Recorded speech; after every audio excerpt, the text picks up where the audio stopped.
We're going to be talking about your shoutouts. We're going to be pinning your comments on the episode. Share, subscribe, smash that bell. We're going to be talking about Roman Reigns possibly joining the Shield. Huge updates and news on SmackDown Live. It's Vince McMahon trying to sabotage SmackDown along with the Road Dogg. We're also going to be talking about WrestleMania 34. We're going to talk about a variety of different things. Remember, if you want your shoutouts and your comments heard on the air or your comments pinned in the comment section, all you're going to do is share, subscribe, like, comment, and smash the bell, turn on all my notifications, and I will be notified that you have done such a thing.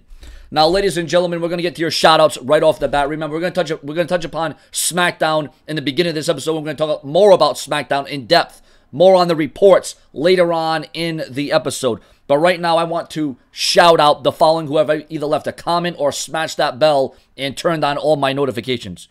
Gamer PB, Monster Beast, YouTubin 222, Andrew Schofield, CP3 is the best, yo, and Mr. Lucky. There are your shoutouts for the episode. Remember, you are realized, recognized, and respected. All you gotta do is comment, like, share, subscribe, and smash that bell and turn on all my notifications. That bell can be found, I think, somewhere next to the subscribe button.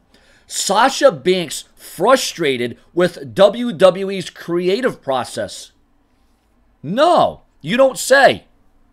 I mean, you want to talk about someone that has had the rug pulled from underneath her. Listen, no matter what you think about Sasha Banks, no matter if you think she's a good wrestler, whether or not she thinks she's underutilized, overutilized, overpushed, oversells, whatever you think, whether or not you think she's the boss or the horse. The bottom line is she has been receiving the shaft for the better part of over a year now, and that's a sad state of affairs, especially knowing Sasha Banks' ability and her skills. And the fact that she is frustrated with WWE's creative process is not really shocking to me, and why wouldn't you be? I mean, this is kind of like pales in comparison to when Stone Cold Steve Austin was not very satisfied with the creative process in 2002. He took his ball and went home. You got to wonder, is Sasha Banks going to do the same thing? I mean, yeah, Sasha Banks can say, well, I've been a women's champion over and over again, but she can also say that I've lost the belt over and over again. Sasha Banks has always had a cup of coffee, a cup of tea with the Raw Women's Championship, and someone of her caliber deserves, a solid run, but it's just not in the cards to be. The WWE doesn't want to do that, and I don't understand that. I don't get that logic, but I guess that's just what the WWE's thought process is. We're going to talk about SmackDown. We talked about SmackDown a few days ago and how the ratings are down, how attendance is down. Well, is this all part of Vince McMahon's plan? Now, according to the Dirty Sheets, and of course, all the websites, the Dirt Sheets, the newsletters, PW Insider, Wrestling Observer, the Dave Meltzers, the Dirty Sheets, we all know all those things. It has not taken long for the Road Dogg, we all know the Road Dogg, Jesse James, the Road Dogg effect to take its toll on the SmackDown brand. The show has quickly become a minefield of meaningless title changes, repetitive matches, and poorly utilized talents. In a matter of months, despite its tedious 3-hour length, fans have unanimously, shockingly agreed that Raw has become the better show, somehow in some way. Vince McMahon has seemingly been successful and achieved his goal to sabotage SmackDown.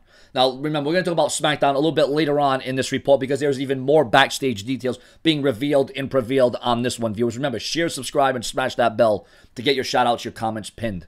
Brock Lesnar, as we all know, is going to be facing Braun Strowman for the Universal Championship at next month's No Mercy pay-per-view extravaganza. On the other hand, Roman Reigns will face John Cena at that same event.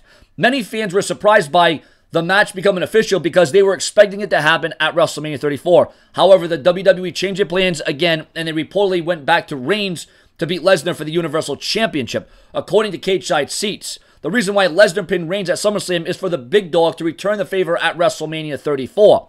This means that Lesnar is going to be the Universal Champion for at least another year, while Roman Reigns will become the #1 contender for the title as early as the Royal Rumble. Now, this has led many to assume that Roman Reigns is going to win the Royal Rumble yet again. Not only would Roman Reigns win the Royal Rumble for what? Would it be a third time? But Roman Reigns would main event and headline his 4th WrestleMania in a row. That hasn't been done since Hulk Hogan. If I'm getting my facts straight here, I'm sorry if Roman Reigns has only won the Royal Rumble once or twice, and I'm saying 3 times. But the bottom line is, at the end of the day, Roman Reigns might win the Royal Rumble 4 times when his career is all said and done. He might beat the record of the incomparable Stone Cold Steve Austin. Stone Cold Steve Austin, from my knowledge and from what I remember, is the only man in history to win the Royal Rumble on 3 different occasions.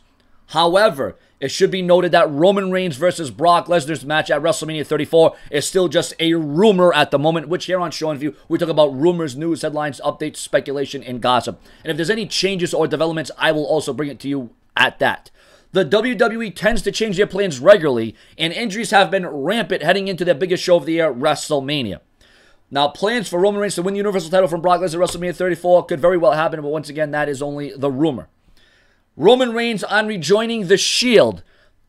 Roman Reigns comments and says, maybe I'm just a third wheel at this point. Ambrose and Rollins have shown that they haven't lost their chemistry as they won championships at SummerSlam and was one of the most exciting matches on the card. Reigns is currently involved in a rivalry with John Cena, so his return to the Shield will have to wait. Roman Reigns says, maybe I'm just a third wheel at this point. It just really depends. I feel like that the next few weeks are really going to play out some important things for me. Obviously, I need to transition coming out of this big feud between the four monsters.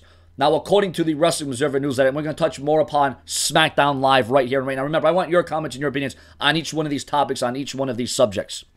Vince McMahon was extremely keen to make Raw a better show than SmackDown Live.